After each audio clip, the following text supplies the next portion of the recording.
Jim, we're so glad to have you with us, and take it away. Hi, everyone. Thanks for inviting me. And I've been thinking about, Houston's been on my mind. I talked to Jillian about this. Just everyone has been braving the weather for the past few weeks. And I'm inviting everyone to my home, and I'm thinking about everyone's homes too. So welcome to my home. My studio is in my house in the basement. And I've been thinking about what a studio is, and I have some questions that I ask myself. And I think about, as I was putting like images together for this presentation, I thought about how the studio affects the work I make. And I'll try to sort of touch upon that as a look at work that I've made in the past, 10-ish years, and how the studio sort of comes into play and sort of is another collaborator in a way for the things that I do. All right.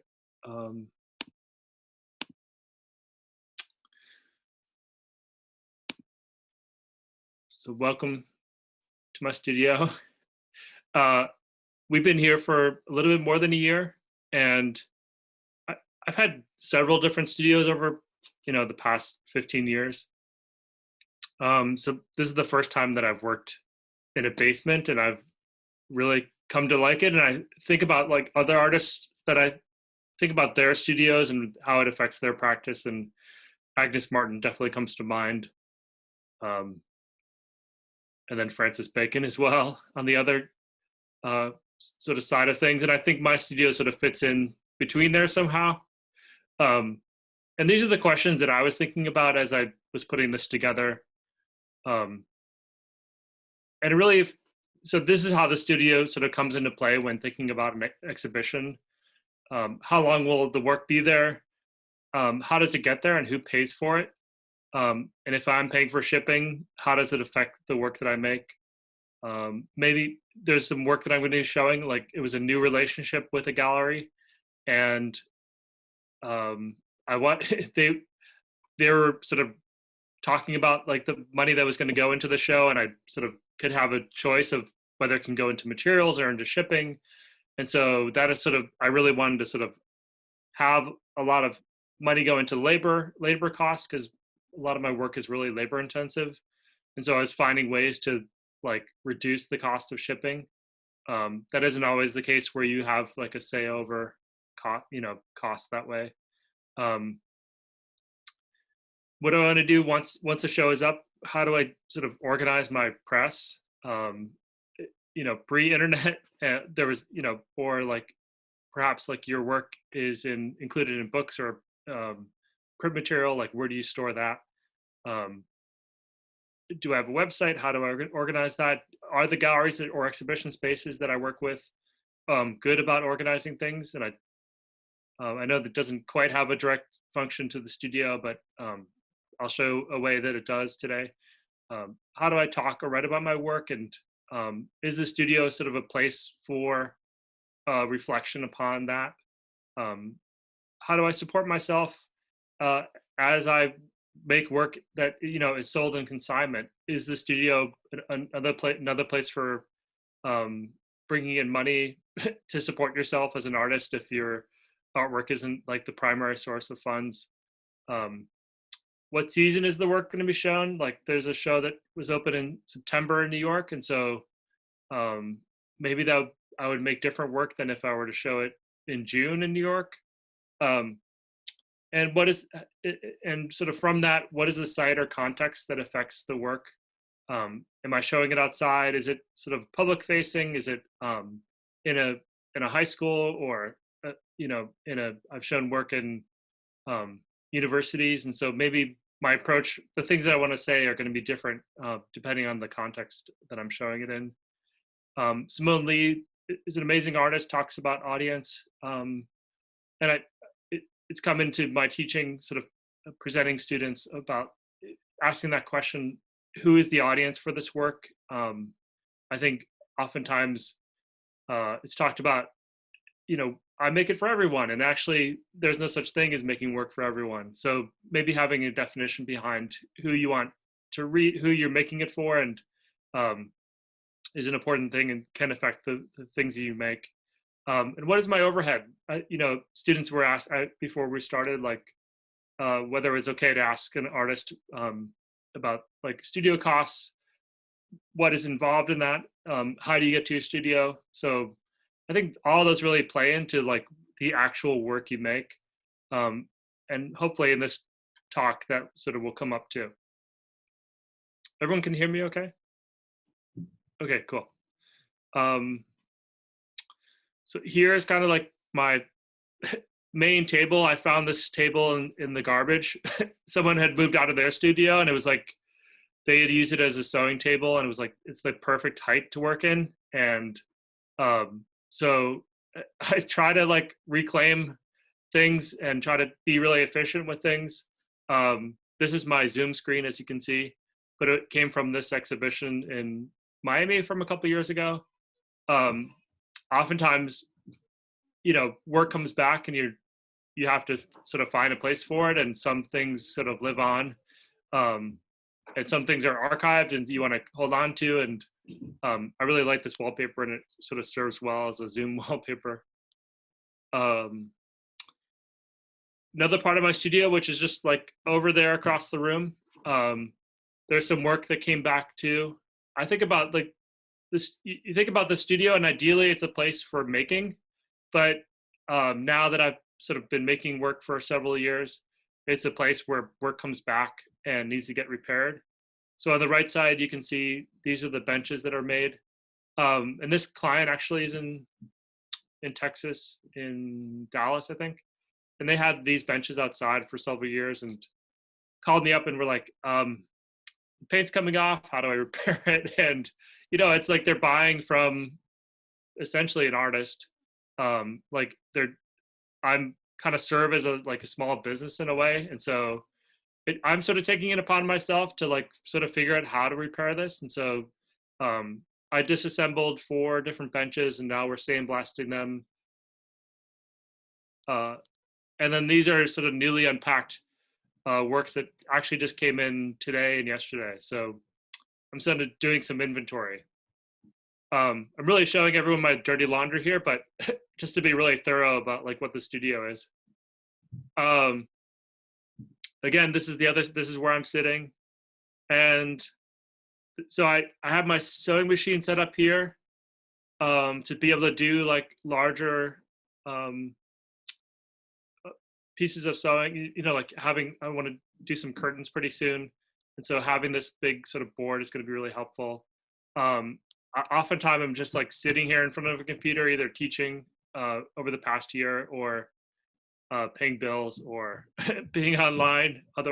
But also it's like a really good place to draw. I really enjoy drawing here, and I've like figured out a way for it to be comfortable. And so it just feels really, when I sit here and I'm working, it feels like a really like I can really concentrate. And I feel like that is like the Agnes Martin side of things, where I feel like I'm coming into a place where I can really just like clear my mind and get to work. But 5 feet in front of me are all my supplies, and this is all the print work that is archived in all these cardboard boxes. I'd eventually like to get a drawer to put them in. But it's like everything that I've made in the past 15 years is pretty much within 20 feet of me right now. Here's the laundry room just across the way. So here are some sculptures. Like these were in a show like maybe 2 or 3 years ago, and they're going to get recycled eventually into something else. I didn't feel like they were worth keeping. Here's all my print material and my slides. There was one point where you would have images on slides, and so they're next to all my laundry. And these are books that I'm going to eBay and some baby clothes that I'm going to eBay. So it's all kind of mixed together there. Tool zone. You can see like some things are getting, I have this weaving project, and I have some like acrylic rods that are going to go into it. I'm going to repair some things for the house. Again, a lot of dirty laundry, but here's some furniture that I'm fixing the legs for just on my own. And then outside are, here's a sculpture that came back, and I really liked it, but I just wanted to see what it would look like after a year. And this is the result of it being outside for a year. It's starting to peel, but I'm okay with that. And then here's some work that came back from an exhibition. So this exhibition was in California, and maybe it's a good moment to talk about like how the studio affects ideas. I was renting a studio for like 4 months, and it was about $500 a month. The heat was really expensive, and so it wasn't included in the cost. So it was pretty cold most of the time. But I knew that the work eventually, I had about $12,000 to spend on the exhibition, which is like a pretty good amount of money to spend for something. But as you can see, like the space is really, really big.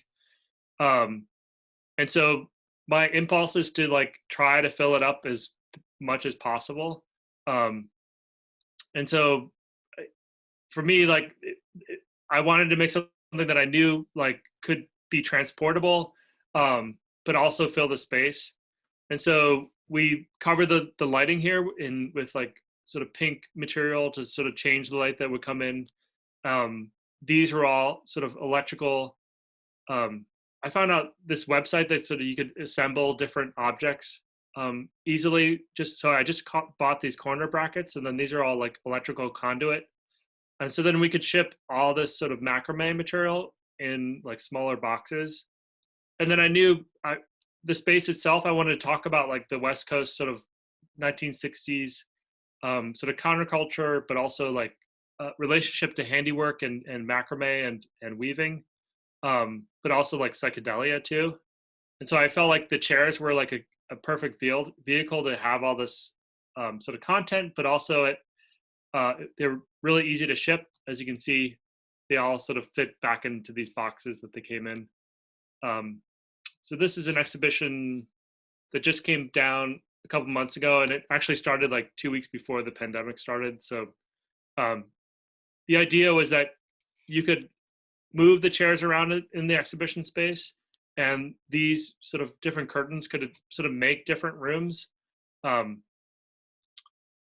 with the idea that like you could sort of to the right was like this is a big window onto this lake, and so you could sort of make your own sort of room within a room, sort of customized to your own needs at the moment. And so getting to this space, instead of sending rocks, I just went outside and found a rock to sort of stabilize this space. So it was like what I really wanted to do was have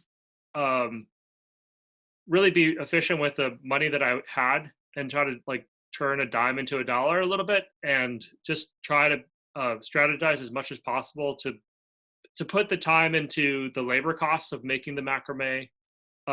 So that $12,000 was completely spent, but it was spent hiring, 3 different people to help me weave the chairs and get everything together. So I could really focus on just the making instead of like, art shipping is like super expensive. And so just being able to send it FedEx like saved us literally thousands of dollars. But also it was quick, like sending it FedEx, it took like 7 days to get there. So these chairs are actually like 10 feet away from me now and upstairs in boxes. Can I ask you, those chairs are chairs that you found, or you designed the skeleton? I found them just on eBay. There was someone in Michigan that had like 7 for sale, and it actually took some research to figure out like what kind were the best to get, and the older aluminum kinds were the most sturdy and the most affordable too. But I also like that idea that it was sort of taking from that time period. So for the most part, yeah, they were all found. None were new. So they all had sort of a previous history, which I also wanted to sort of tap into. Also, the conduit here, after the show, it went back. It was donated to Habitat for Humanity, which I was pretty happy about. I hopefully that they get to use it. It does have like this covering that is blue, but my hope was that it, instead of getting it sent back to me, which I know I wouldn't be able to use ever, it could actually go into something useful. Not to say that an art show isn't useful, but just differently useful. This is so I'm kind of jumping around here a little bit, but this is an exhibition from 2007, and it's sort of like every time I think about a show, this is sort of the place that I try to come back to, that I, for better or worse, just because there was so much. This was very labor intensive of a show to do, but I have some studio images that I'll show of this work. It was from 2007, New York City, and at Green Nathalie in New York. Sorry, the captions are over there. The one problem about having any studio is like you're oftentimes setting up work and seeing it for the first time. Setting this up, I only was like, for the most, I was like 5 feet away from this sculpture. And I was like really lucky that it was like 2 inches from the ceiling. I would be really screwed if I had measured wrong. So the strange thing about doing exhibitions is that sort of like the feeling of like, God, I hope this works, because if it doesn't, I'm really screwed feeling. And especially when you're doing like pretty major like sculpture that's bigger than 10 feet. I think maybe partially the reason why I have this screen, I sort of wanted it to sort of block the view as you enter in the space. But I was also interested in like sort of throwing things at myself to sort of like vary the space too, without really knowing how it would look in the end. So it takes a team, of course, and having people that are sort of willing to move things around all over the place endlessly. It takes a lot of patience to be able to set up a show like this. So I really appreciate everyone who's done that in the past with me. And again, like this wallpaper, I wouldn't have been able to, I had some sense of what it was going to look like. These are all screen printed, and then some parts are bought just online. It's 2007, so it's a little bit before Amazon. Can I interrupt you for a second? Sure, of course. What is the tallest sculpture that you ever built? 12 feet, I think. Yeah. I think cool. this might be the tallest one. And actually, this went to a show in Beijing in China, and their ceilings were like, so this is 12 feet, and their ceilings were 10 feet. So we actually had to like cut out part of the ceiling to have this be seen in an exhibition, but it actually looked better with kind of like breaking into the space. So here's the front view, and then here's the studio in Miami. And I was living in Miami for 9 years. This studio space, so I talked about one in Providence that was $500. This one is actually free, and it was huge. The person that owned it was an art collector, and he had all this real estate in this area called the Design District, which is now full of sort of high-end stores like Gucci and Fendi, and you name it, they're there. But when we were there, it was pretty sparse, and the aspiration was to have it be like sort of a high-end place. So he had a lot of empty spaces in the building, sort of pre like renovation. So many different artists sort of took these spaces. Ours, I shared it with one other person, but we had this really large kind of storefront space that we knew we would never use. And before I had moved in, it was an exhibition space, but we really wanted to, knowing that we weren't paying rent and not knowing, the problem is that you never know quite when you have to move out. So making like really big sculpture is like, felt risky all the time. But he was also, being an art collector and being sort of in touch with us, he was like, I'll give you at least 2 months warning. So, but we started this artist space in the front called Bass Fisher Invitational, and it was named after Hernan Bass and Naomi Fisher, who were the founders of the space. And so once I took over Hernan's studio space, and I sort of became the Bass of the Bass Fisher. But we kind of took it more seriously, not because of me necessarily, but we just saw the sort of potential and benefit of an opportunity of running an artist space. And there were so many artists that were underrepresented in Miami.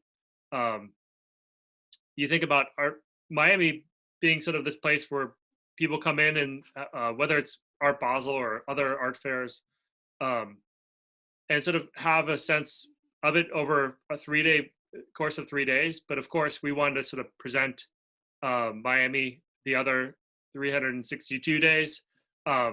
So we saw our space as that being that sort of way to give back to the community. So eventually we had a fiscal sponsor and did about 6 exhibitions a year. So if you're looking at this sculpture, and so like if you were to walk 10 feet behind it, there'd be a wall, and beyond that wall would probably be an exhibition of paintings of perhaps someone that was from Miami. During our Basel, we would bring different people in, perhaps from other parts of the country, but it was like a nice way to sort of see, bring your community to the studio. And I saw sort of the benefit of having it be more of like a social space. We would do talks and sort of different events within the space too. So as you can see, this is kind of the Francis Bacon side of my studio. A lot of this work came from sort of other recycled pieces that I had made previously, the previous couple years. And then, parts of it were cut up to make this kind of quilt sail. These were made by me, but also from a different sculpture. And so with this sculpture, it was kind of like throwing everything in at once and seeing where it stuck. But you can see sort of like the different sort of metal armature underneath. But this is where it ends up. That 2007 show is only up for 5 weeks. It was pretty major. It was September is like a really important month for showing in New York, and so I really put everything into that show. I think for better. I don't know. I feel really good about that show still, even though it's how many years ago. But after that month's over, this is where it goes, and it was in New Jersey for, it still is in New Jersey since 2008. So, I guess it went to Beijing for a couple of months, but for the most part, the studio has been, now that I'm making work and making sculpture, it's also I have to consider the potential for it to be a storage space. And as you saw, like there was a sculpture that was outside sort of degrading. And so I have to kind of be really careful about not only what I bring back and decide to archive and store sort of on my own expense, but sometimes it's at the gallery's expense, like here the gallery sort of storing these things. But I think it's sort of now that it's coming back, I'm like, oh, I really want to make a work that will never come back to my house ever again. And how do I do that? Can I ask you something? Does the work travel alone? And do you have like, how do people make it? Put it together, I mean. I like my hand on the work. I had for that show with the chairs, I had 3 people assisting. I think the more that I can do, the better I feel about the work. Not that the people that I hire are actually, I like that atmosphere of having people in the studio. It really kind of makes me show up in a different way, and it really kind of pushes me to make better work, I think, oftentimes. So having people working with me is like something I love doing. I love it. I love being chatty. Actually, like I'm actually kind of a chatty person, I think, and especially in the studio, and especially if you're doing something really repetitive, having someone to talk to besides a podcast, and talk about like different techniques and like oh, like this embroidery stitch that I'm looking at, like, look what I'm doing. And like, just have this sort of dialogue as you're making is, for me, like the most fun thing about a studio. But it hasn't, I mean, with the pandemic, it hasn't been that way. And so I've been sort of, been doing like smaller works, drawings and some crochet and embroidery, and kind of slowing things down in a fun way and not working on bigger things, which I actually really am enjoying, and trying not to go so big. Which maybe goes back to that idea of like, I never want, once the work leaves the house, I never want to see it again. And so maybe if I slow it down, and I don't know what it's going to take, but it's something I'm thinking about now. These are some shows that sort of dealt with like how the studio affects and how shipping affects the work. So there was a show in Los Angeles. I was living across the country at the time. I was in Providence, but I've moved to Providence 4 times, so it was like my 3rd time living in Providence. There was a show in LA that I was sending work to, and it was, again, that like gallery. I was first time working with them, not really sure. I wanted to put as much money into labor and not into shipping. And so from the start, I was like, how do I ship this the cheapest as possible? Like I looked at Greyhound and Amtrak. And so I went to the Amtrak site, and it says, you have a weight limit of 50 pounds per box, and the box can only be 3 by 3 by 3. And before on the website, it said you can only have clothing, no furniture, and there were all these different stipulations. It was like no body parts, or it was like all these kind of ridiculous things. And so I arrived at the station with like 9 3 by 3 boxes that were under 50 pounds by like 49.5, or like just at 50 pounds. And it was my entire show that was going to go to LA, and it cost maybe $300 to send everything. And I was really proud of that, but I don't know if it made the show any better, but it was like a fun kind of puzzle to do. And I arrived with the boxes, and the guy's like, so what's in the boxes? And I was like, I said it for pretty much wrote whatever their website. I was like, it's like my grandmother's sweater and a pillow, and every single box. And he was like, and he like kicked it a little bit and like dropped it. He's like, okay. So this is the show. So everything is under 3 feet. So it's all kind of modular, and I've been kind of working sculpturally this way. And so it was like fun the goal was to like make a work, just works on for a wall. And everything had to be modular. And so it kind of all linked up into this giant dinosaur kind of thing. I don't know if it was my best show, but it was kind of like fun to try to strategize. This is another work that took that same approach. This eBay Kachina that I bought online for some reason. I really liked how modular it was too. You have like this block and then sort of different segments.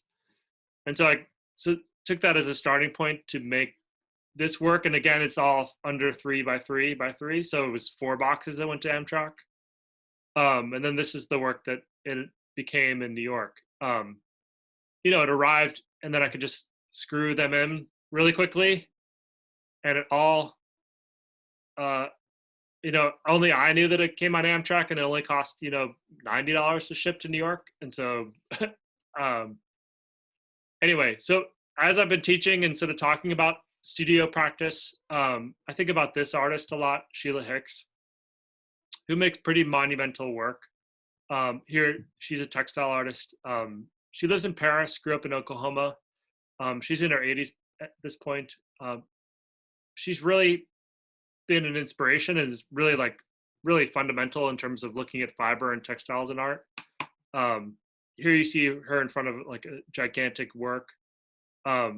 Here she is in perhaps the 70s working on a work within her studio. But this is the studio that she has in Paris. And here she is in Ecuador. and I think about how, like, what the studio is, and the way she talks about it is that she also works modularly, and I didn't know this, working on those past shows, but you can see like sort of why I've sort of been responding to the things that she says. Like, here are sort of maquettes that she's been working on. But a lot of times, like, the really monumental work is made in sort of like, again, sort of like 6x6 sections on her table, packed up as fabric and fiber, and then shipped, and then sort of assembled in space within the exhibition space. So here she is in front of her works. So it's just kind of made me see the potentiality of having a smaller, more efficient studio space. And even if I want to work monumentally, like, I'm already kind of there thinking about it modularly. So she's been an inspiration. But I also show these works. These are called mini-me's that she works on. She, is trained as a weaver and in like a lot of different textile techniques, and is really like a master, like is such an expert at it. But I love showing these works to students too, and talking about like how the monumental can come through in the minuscule. And I think these mini-me's, which for her, speaking French, mini-me sounds like minimalism as a French word, but also they're kind of like self-portraits.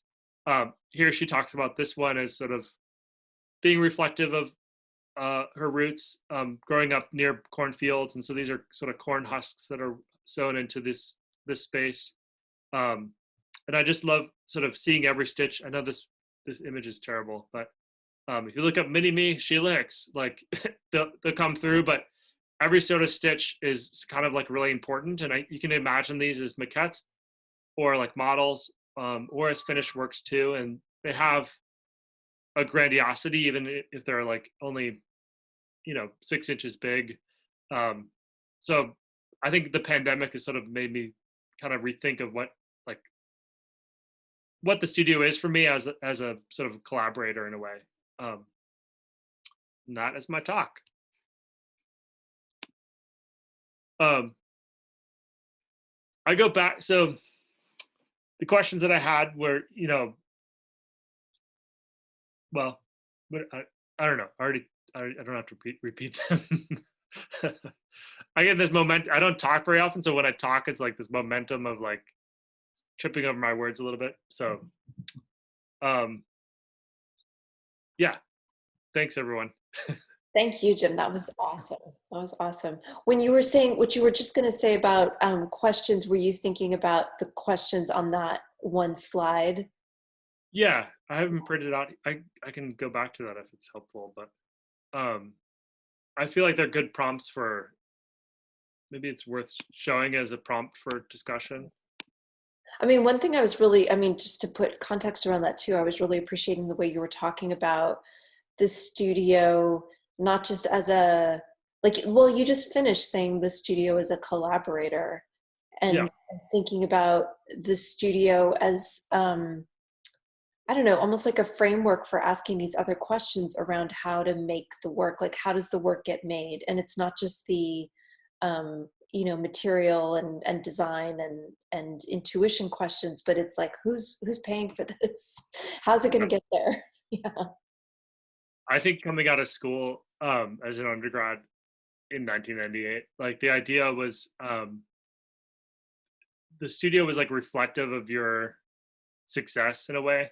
Like the bigger it was, like the more successful an artist you were. Mm-hmm. And I think seeing Sheila Hicks, just how incredible like her tenure as an artist is and how she keeps, there's another image, if you look, like she lives in Paris, so it's automatically pretty beautiful, but like there's a courtyard outside, and there's a school next door, and there are like people all around, and the garden is like really beautiful. And so that idea that I think I've lost that idea that a studio reflects like my idea of success or is like a mirror to success. It's more like how does it nourish me and sort of serve me as an artist? And seeing it as a collaborator has been really sort of like a more healthy way to see it. And so for me, it's like, yeah, it's less about filling a space and it's more about like, how do I make it work as like kind of like a machine in a way.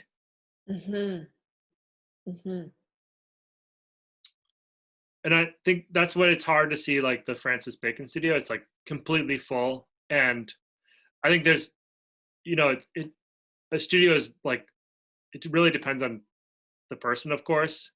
But I think that impulse too is like to make it really big and really full and to like be able to grab materials at all points. And I've kind of let that go a little bit where as work comes back and as like I have materials left over from different projects, like I don't want the materials themselves to like kick me out of my own studio in a way. Like I need them to serve me. And so, yeah, it's a dialogue with material in this space. You're talking about also like the recycling of work, right? Like that, yeah. Yeah, and that's been like kind of automatically an impulse in my work too, of like how to be resourceful. And so recycling, there's only like one work that I regret recycling, but for the most part, they just find like it like adds another layer of kind of history to the new sculpture that it gets recycled into.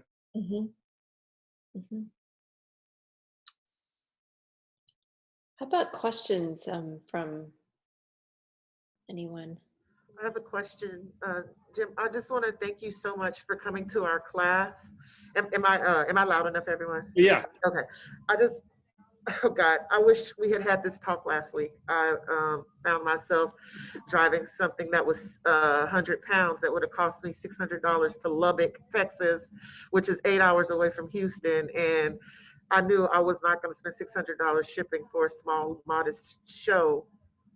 But I want to ask you, in the context of size, does modular work ever feel like it changes like the meaning of your work or makes it seem disingenuous from your original meaning? And to follow up with that, have you ever thought about the modular aspect of your work as art in and of itself? That's an awesome question. Kat, I feel for you delivering your work. I'm sorry about that. I think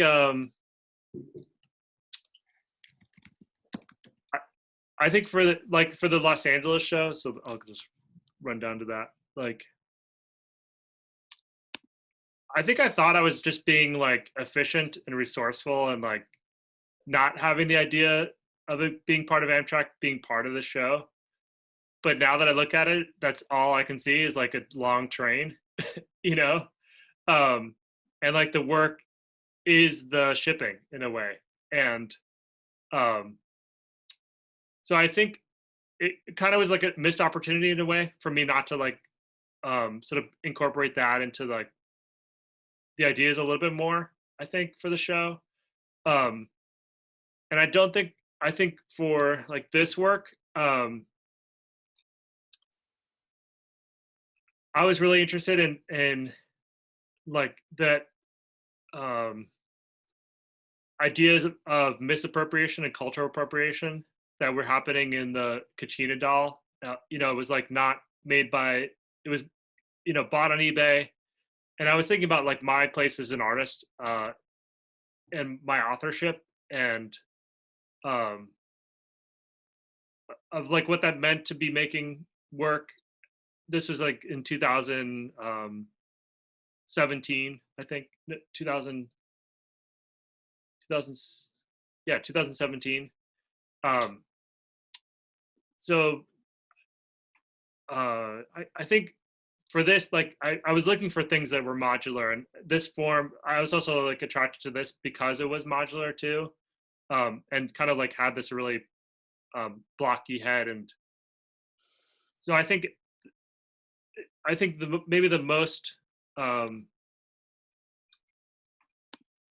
me, the most successful were that idea of like things could sort of be modular and those ideas can go into the show itself. sort of didn't happen until recently, until this past year, where these being like foldable, it talked about the performativity of the object. Sorry, that word's tough for me for some reason. So like it being able to break down was part of the work itself, where people could move this around the space, and it being light and like transportable. But also it's like, what I like about working with design too is that people identify it as like a chair. It doesn't have to be more than a chair, you know? Like people recognize that like the work that was done to it, but like I'm really enjoying the design aspect of things where it doesn't have to be more than what it is. And I can sort of then grow on that and sort of like bring in ideas about the context of the space. So yeah, Kat, I'm sort of like answering your question like really slowly here, thinking about like different examples of the work, because I think it was more about like the primary idea was like, how do I fill the space? And then let's figure out shipping. And now it's like, kind of like, how do I incorporate those ideas of resourcefulness into the ideas that I'm talking about in the show? And I feel like this is the first time that happened. Thank you. Thank you, Kat.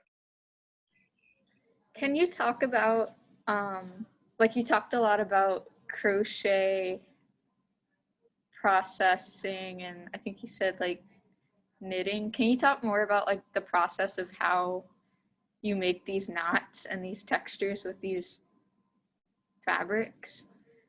Yeah, this,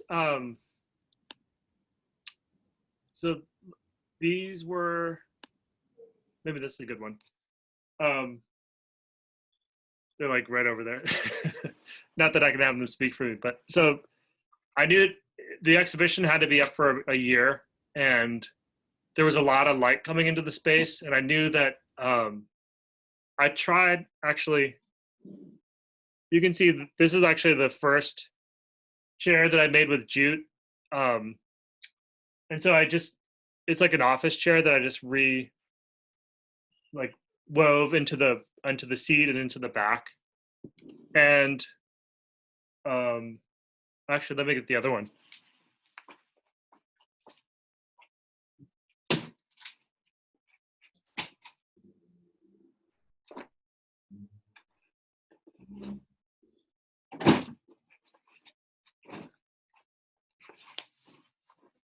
And then I tried the same thing, but then painted the surface, because I knew I wanted something really colorful, but also really durable, because I knew the public was going to be using them all the time.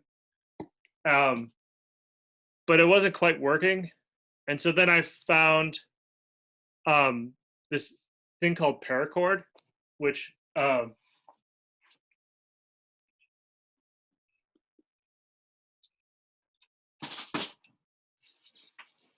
is this stuff. So Paracord is, if you look up Paracord, it's like survivalist material. And the survivalists kind of know what they're doing, I guess, because it's like super durable and it's for climbing too. And so it was this material that I could use that I knew would keep its color, and I knew would like hold up over time. And so it was like the perfect material to bring to this. So then I looked, I just went on eBay and ordered kind of like all these macrame books, which are, oh, sorry, they're on my shelf over there. But I just like ordered like a stack of macrame books to figure out how to do the cording and knotting. And so it had like how to make an owl. So like this one has on the back, it has like an owl that hangs down. But then it also was like YouTube too. And some of that one of the assistants, excuse me, she was like really, really good at it. And she would like take it home and bring it back. So like some like this design, these knots were like something that she looked up and did. And I was kind of like, yeah, that looks great. Good. Okay. So this was done collaboratively. Like some of the like embellishment was done, as with the people that were helping me. So something that we tried to push was adding, this is like actual macrame yarn. And so there's like a technique where you can make like these like dangly things and then fluff them up. And so we just added that like with a latch hook completely to this to fluff it up. I told people that I wanted to make something between David Bowie and RuPaul, and that was like our objective for these. And so that was what I was going for with the chairs.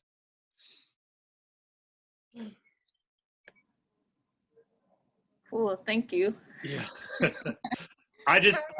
I'm learning crochet still. I just figured out how to do, I'm trying to make this pot holder or like for plants.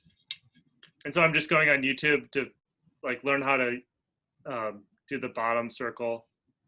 And then this is just, I don't know if you know chain crochet, this is just like a chain stitch structure that's like the foundational stitch.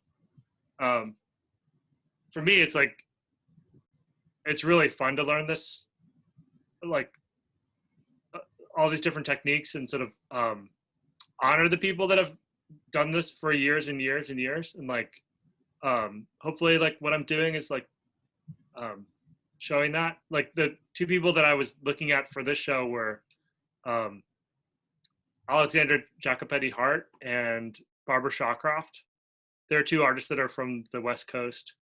Barbara Shawcroft they're both still alive. They're artists that are still alive. They're in their late 70s and early 80s.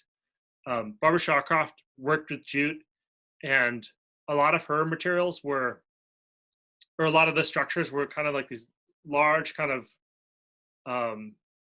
structures you can go into, kind of like yurts a little bit, but also kind of like didn't directly speak to anatomy, but kind of served as like a womb in a way, like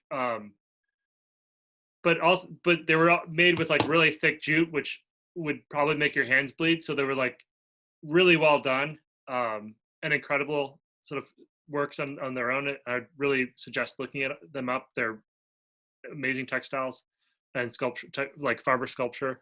And I first saw them with a show called Fiber Sculpture that Janelle Porter put together at the ICA, and I think it went to LA as well, but I saw it at the ICA Boston. But learning more about Barbara Shawcroft was, I thought about her for this show, and especially putting this slideshow together for the studio. Janelle was talking about how, when I was asking about Barbara Shawcroft, Janelle was saying that a lot of the work was in storage, and she wasn't able to pay her storage. And so this entire history that she had was erased essentially. And I think about like how unfortunate, terrible that is, just for how important she is as an artist. But also there's a work within the Smithsonian that was made by Barbara Shawcroft that was stored flat. And it actually, because it's jute, it can't actually open up because it would damage the work to actually display it. So I don't know. So I was really kind of like thinking about that artist as I was putting this show together. And Alexander Jacopetti Hart made this book called Native Funk and Flash, which itself is a little bit problematic. I think it borrows from a lot of like, there's a lot of cultural appropriation that sort of looks at different heritage, like kind of goes into different spaces of like different cultures and sort of draws from them in a maybe problematic way from this perspective, I think. But there's a lot of emphasis on handiwork as a sort of utopian tool, and the idea that the things that we make, I think we see that in like Andrea Zitel's work, like the things that we make sort of talk about our own ethic, and sort of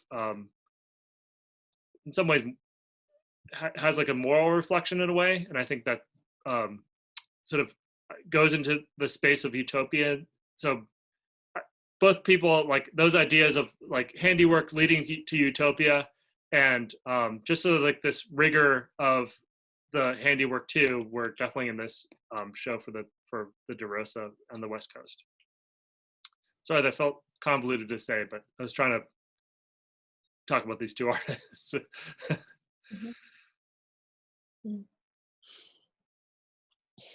May I ask a question? Yeah, please. Okay, so from hearing from your talk, I was wondering, because you said that you kind of like bounce off of working with other people, and so I was wondering like how you're, if you don't mind me asking, how you're coping with like that during COVID, because that's been limited, you know, like you said, like even like working, you know, talking while working is kind of like a part of it, and it kind of like aids to your studio culture. So how have you been dealing with that lately, if you don't mind me asking? Not at all. Hey, Jim, before you start, I just want to say I'm going to stop your screen sharing just so we can, Sure. yeah, yeah. and we can go back though anytime. Okay. Okay. Well, I'm a dad, so that keeps me pretty busy. I have a 3-year-old, or almost 3-year-old. But I'm also teaching, and teaching has been really awesome to connect with other students. And I was teaching this class about like, it was 5 weeks, and I taught crochet and embroidery, and like we did cardboard weaving and just all these sort of like fundamental things. And it was really fun to be making with my students, and that sort of like was totally rewarding and nourishing as a space for making. Teaching has really like slowed me down, and it's, you know, so often like I would find myself just sort of like making without really putting much thought into it.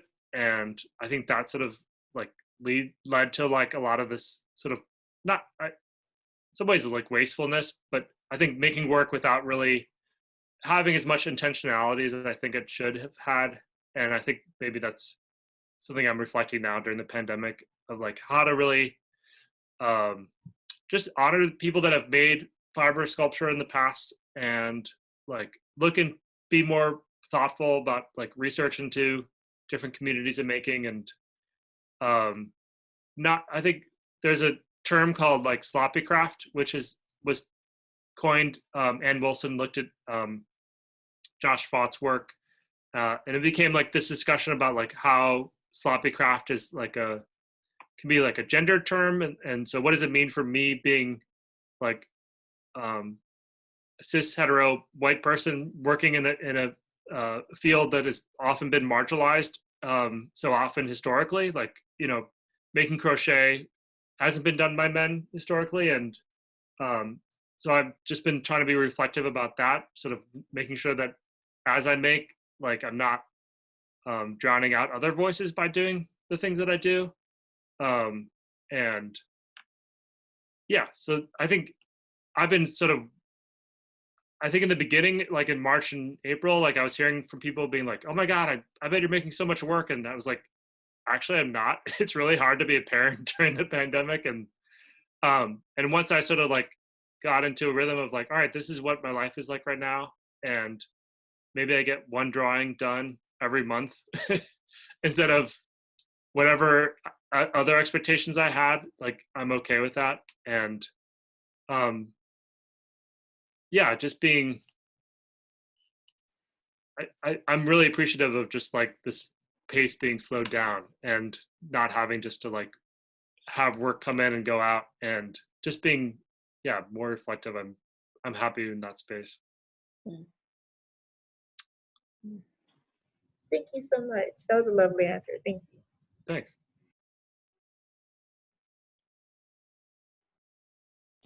So you've talked a lot about I guess it's upcycling or recycling work, but something kind of inherent to that is like the destruction of work. Mm-hmm. I wonder what's your like both emotional and like physical process leading up to and the actual act of like destroying work. I did destroy work out of anger once when I got a D in sculpture. And I hated my teacher. because he was such a jerk, and I now teach in the same school where he teaches, which is kind of funny. But I've kind of let that go. I'm okay with it now. But that was the only time that I like did it out of anger, where I was like, I was in a ceramics class, so it was like really kind of fun to like break ceramics. But at this point now, it's really just well, who knows after the pandemic, but I think I'm gonna be more careful about like how I recycle, and just instead of like, I don't know, before I knew what a whip stitch was before the pandemic, but now I know like 5 other stitches. And I think if I'm gonna take something apart, I'm gonna be a little bit more careful about like it really transforming into something new, and sort of bringing more time and care into it, I think, instead of it just becoming like moving laterally from like one sculpture to the next. I think the reason why I like textiles is that sort of inherent sort of memory. Like if you open your drawer, if you go home and like, I'm sure there's a t-shirt that each of us have that you know exactly where you got it from and like how long you've had it and won't let it go of it. Like I definitely have clothes like that. And I think working with textiles and that sort of inherent narrative or memory is like something I really love. And I mean, I kind of like, not like it's not like metaphysical necessarily, but I think there is like metaphysics sometimes involved. But yeah, I there's always sort of like something that is drawn to me when I see a sweater or a pattern, that textiles keeps coming, like I keep coming back to it. And also I love just its malleability where it can get recycled and reused. I have a question for you, Jim. Yeah. Thank you so much for coming to our class. That really means a lot. But I had a question. So beside what you do, which is mostly sculptural objects that you make, is there any other medium that you like? And then where you get most of your inspiration from? And if you draw like a sculpture before you actually, like you plan it ahead, or it just comes to you and you start doing it, how does that work for you? I guess it depends. I think drawing often is like the foundation for building ideas. But it doesn't necessarily have to be like a one-to-one relationship where I drop it into SketchUp and like, you know, strategically think about the form. But that actually has been like something I've been doing too. And that's what I love. I think in the beginning, like the armature was sort of secondary, and now it's become part of the work where an armature can have so much language that can come into play, especially when you're working with like mixing harder materials and softer materials together. Like I love that sort of play between each other. Like there's a poetry that can happen, I think, in that space. I think yeah. Now I feel comfortable making the armature where I know it's going to be. I think in the beginning, where actually the first show I did was made out of cardboard. Like the interior space, like the armature was made out of cardboard, which is really stupid and not a good idea. But I came from a space that was like you show it and like it gets shown for a couple weeks, and then like I had more of like a music kind of ethic to making things where it didn't really matter if it lasted or not. And now that like work goes into storage and there's like an accountability side to things, making an armature that actually can last is really important. And that teacher that I really had a problem with, like, there are so many things that I think about that they said that I can appreciate actually. And so I've come around to like really appreciate them. So I know Jillian, we probably had the same teacher. So. But I think that sense of like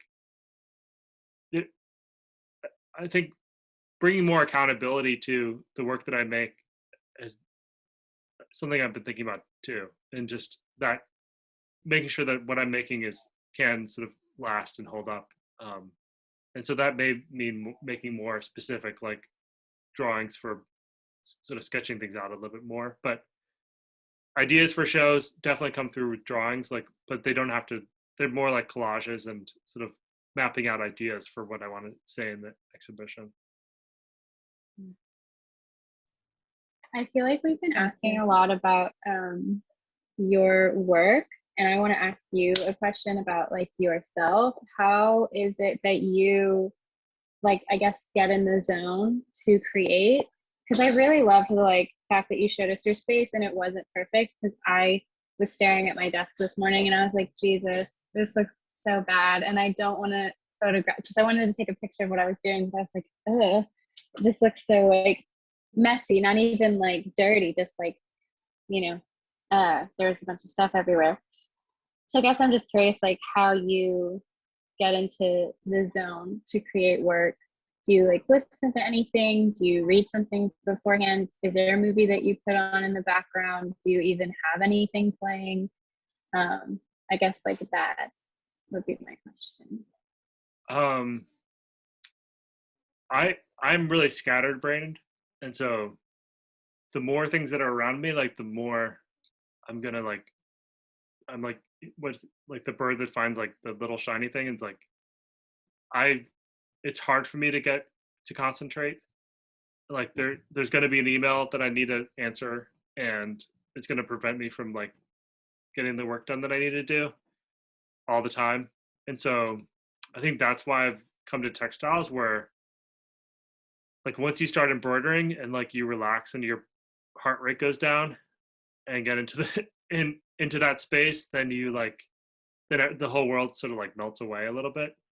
I would like to start playing books. I haven't, like, my intention is to start listening to books more.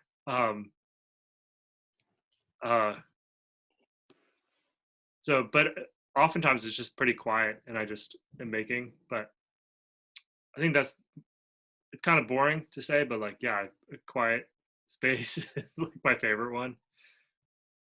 Do you ever listen to music when you're doing it with other people? Like, is it also silent when you're all together in the room, like weaving, or is it, because like I remember I watched this video where this surgeon was like, well, I would listen to this music, but the younger doctors want to listen to like Megan Thee Stallion. So like, I guess like when you have assistants, would you like cater to their existence in the space as well? Or are you usually like, we're just gonna do this in silence and like whatever? For one, there was a show we listened to, like Harry Potter, like all the books, and that's all. Like whenever I see that show, I'm like, all right, that's when Dumbledore did that. You know, it's like that book is like ingrained into that sculpture at this point. And that was really fun, and that was like something we did together. I listened to NPR maybe too much, and like that's like I try to make like the studio space fun and not awkward, I guess. But also like my relationship to music has changed too. Like it's been like music has become less a part of my life. Like seeing live music was like so important for so long for me, and like not just because of the pandemic, but like even before then, I see less and less live music, and so I feel like a little left out and sort of or just like approach music differently. And so, but ultimately like having music in the space is like the ideal, where you just like, you close the door and 5 hours later, you like look up and it's like, you don't even realize the time has gone by. I definitely feel that. And I'm glad you answered about the Harry Potter thing. That's really cool, because like, I feel like that was like part of my question I asked earlier, because it's the reading and their like association with the Doobie Brothers and like the time period and all that stuff. So cool, thank you. I would like to say that like reading is become important, but it's only because I'm teaching that it's like pushed me to do more research, and that's why I love teaching, is that it's held me more accountable to like all the decisions I'm making for work, and that's led me to like look at other, like, I love looking at art and looking at artists, so that hasn't not anything different, but just being more accountable to my practices is come through teaching, I think.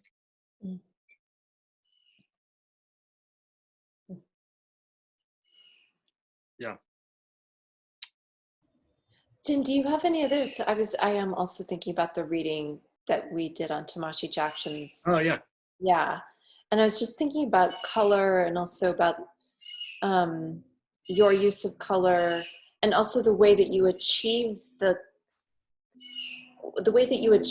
color is what I want to say, because of the materials and processes that you're using. Yeah. And I don't know, I guess I don't have a specific question, but just wonder if maybe you could say more about how you think about color in your work.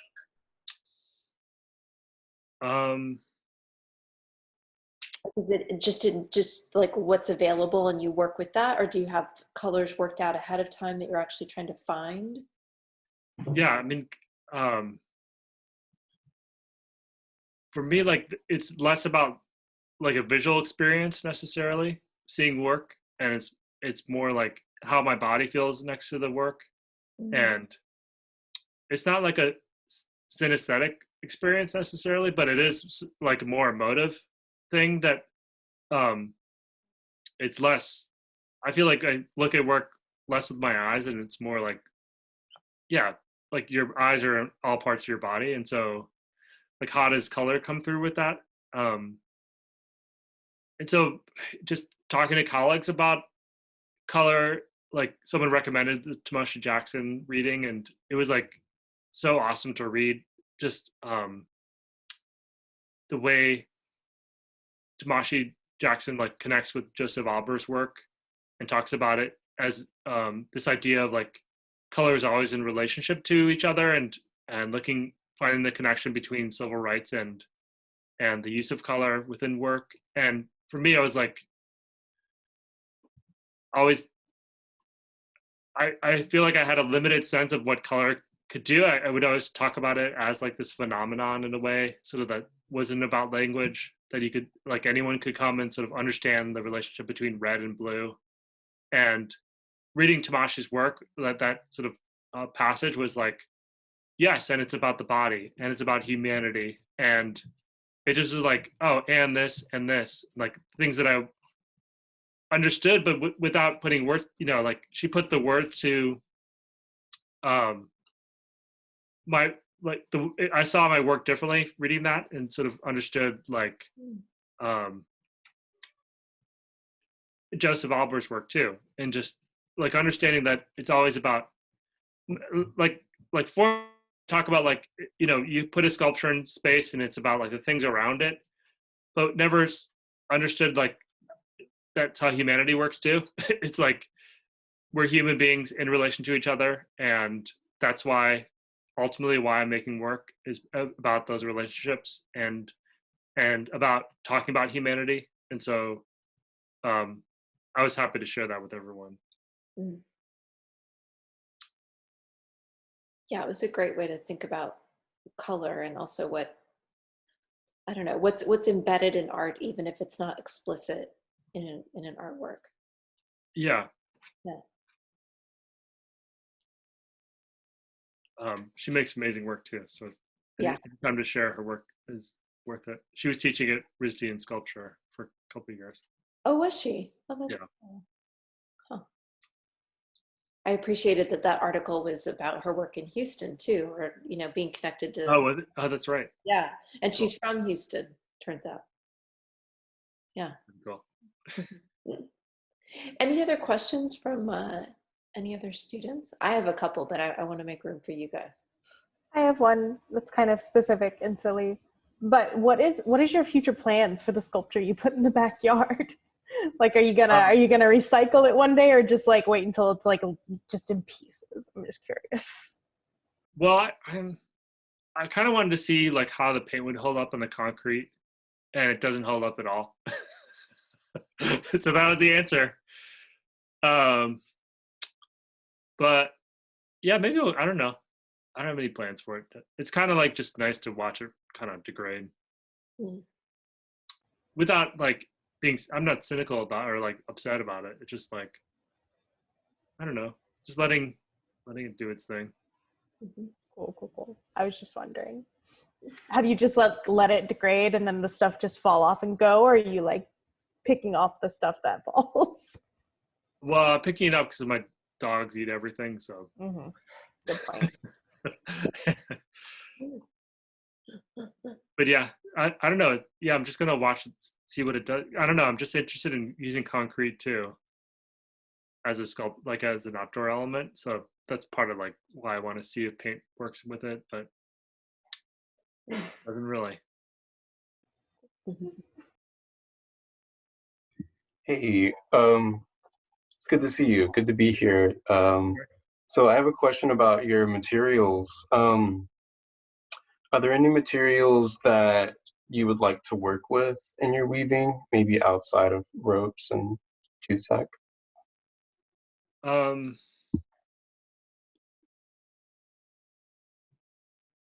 I've been pretty happy with the paracord, and I feel like I don't like it's often in this like very masculine space, and so like with survivalist uses and like you know you'll if you go online you see like paracord like with handles of swords, and there isn't a crossover between like it being a it's so connected to macrame and crochet. So it's been fun to like try to use it as a material. I've been trying to embroider more, so like just using floss, and been mending my pants with floss. Just I have like this pile over here on the ground. Sorry. So I'm just trying to like, I think if I were to find like two materials that I want to use more, it would be like just floss and the paracord. They've been really fun to work with. But yeah, I mean, I should say like, I want to work with cashmere, but I'm okay with just working with these materials right now.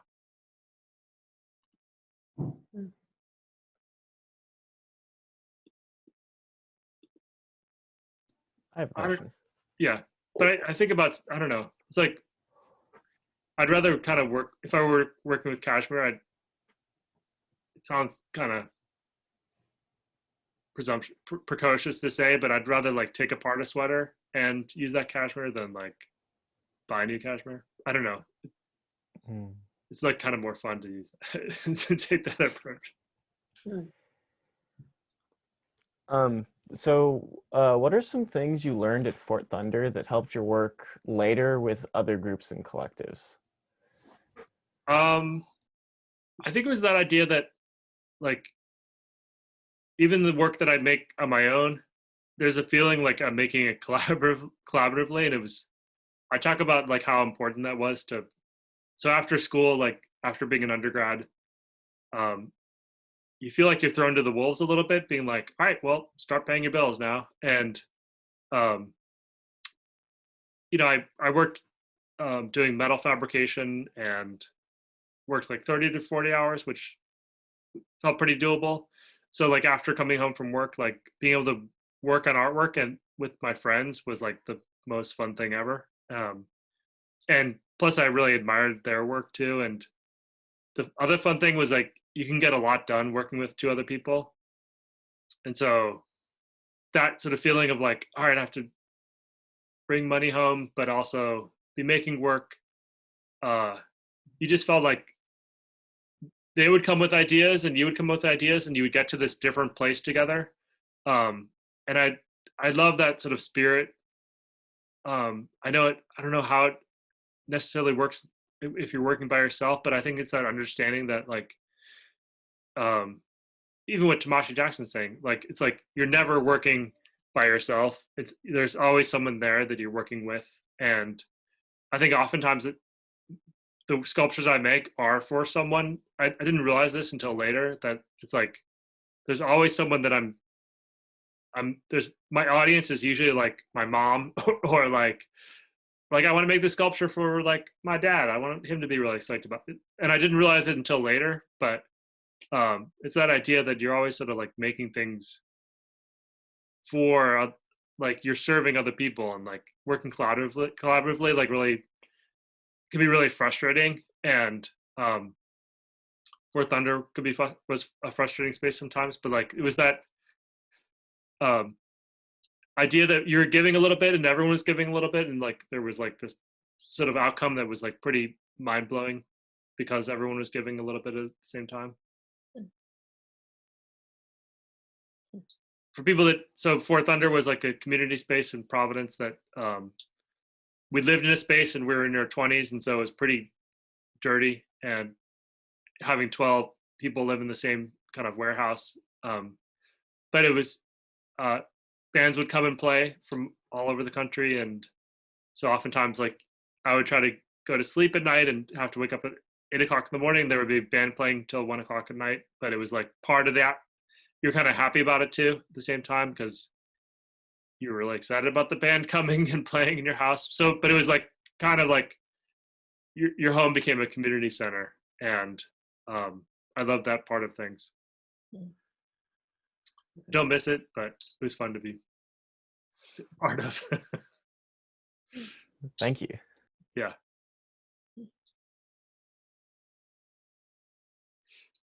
How about if I know we're closing in on 4:30, so maybe one more question? Sure. Thank you. I have a question. So, like in reading about your work, it's kind of like interesting to see like the period of time that like the beginning of your career being in like the early 90s, and there's this video or on YouTube that you show like a video of Richard Pryor. You're kind of talking about him, and then you move to a like a grainy video of the Pixies playing, and you talk about this grainy quality. And it's like I'm just curious, I guess, if that's a quality that you try to incorporate into your work, and if it's like a way of trying to root, if it is like a quality you're looking for, if it's a way of trying to root your work in time. Oh, that's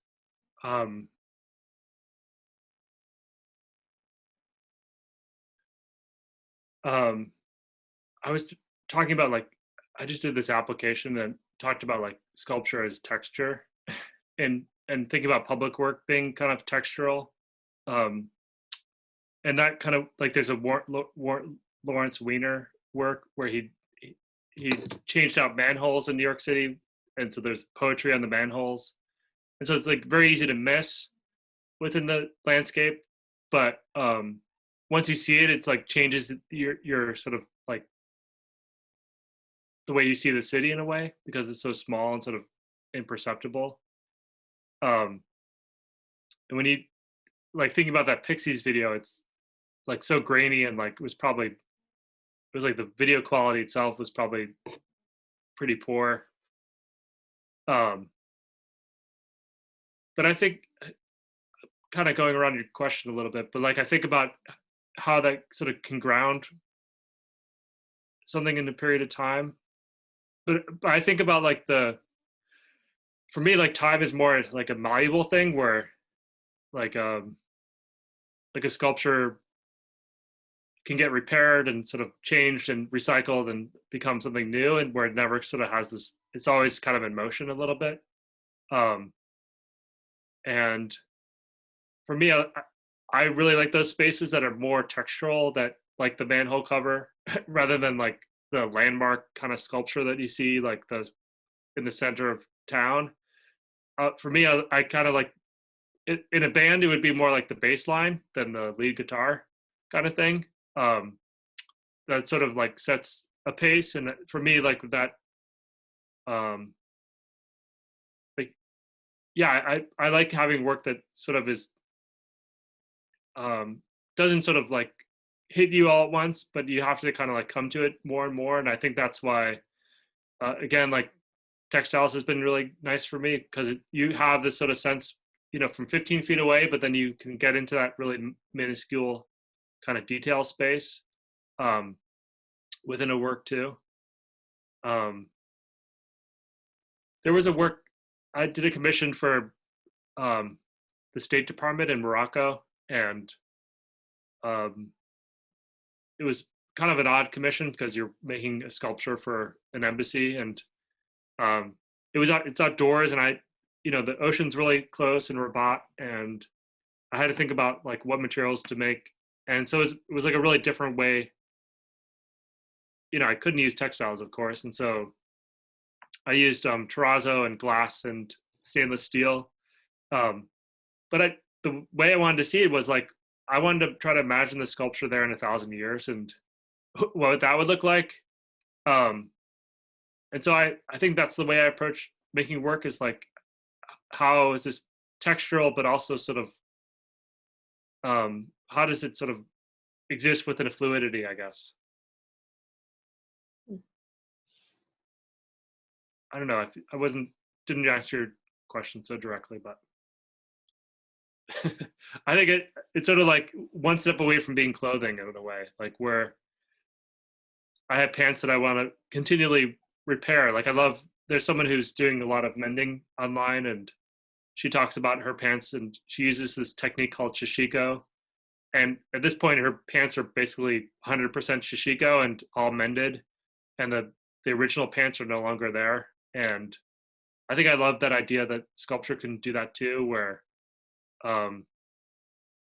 it like maybe the ideas that you started with maybe can also be malleable to circumstances and sort of change with I don't know, the way the world changes too, and itself, like the material gets replaced and mended. I don't know, that's kind of my ideal way of seeing the world, I guess. That's a great thing to end with. It's beautiful. It reminds me actually of, you know, that story of the ship of Theseus, you know, that Theseus took the ship off to battle, and over all these years and all these events, like everything on the ship had to be fixed or repaired. And by the time the ship came back, it was no longer, or Jason and the Argonauts, like the kind of cornerstone of that Maggie, what's her name, book a few years ago. Anyway, just the idea that like every part of something could be fixed or repaired. So it's not what it was, but in fact, it's still like, is it? Like there's this, you know, where is the essence of something? Yeah. Yeah. That's a perfect way to put it. Yeah. I need to read that story again. Yeah, the Argonauts. That's what I'm thinking. Yeah, I've read her other book. Wait, Bluets, or maybe I did read the Argonauts. Sorry. Anyway, it's a reference that goes way back, but yeah. Well, thank you so much for your time and for your generosity and showing us everything from your Zoom backdrop to the tool zone to the outdoors. It's really perfect for what we're thinking about. So thank you. Cool. My pleasure. Thank you very much. Yeah. Okay. Okay. Thank you. Thank you. Thanks. Bye, everyone. Bye. Bye.